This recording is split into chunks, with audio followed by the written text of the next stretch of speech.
Hello guys, welcome to Tech Trick Tutorials. In today's video, I'm going to be showing you guys how to make a Gcash account for Filipinos overseas, okay?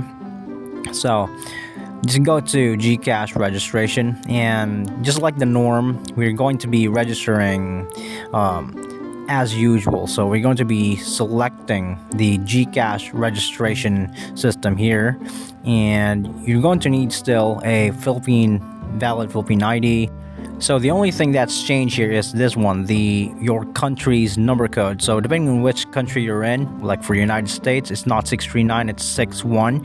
Just put it here, and they're going to be asking for a one-time password. Just wait for that, and they're going to be asking for your Filipino identification credentials. So yep, that's just basically how easy it is, and I have friends who've basically done this, registering their numbers overseas. So yeah, that's basically it. Thank you so much for watching Tech Trick Tutorials, and you guys have a nice day.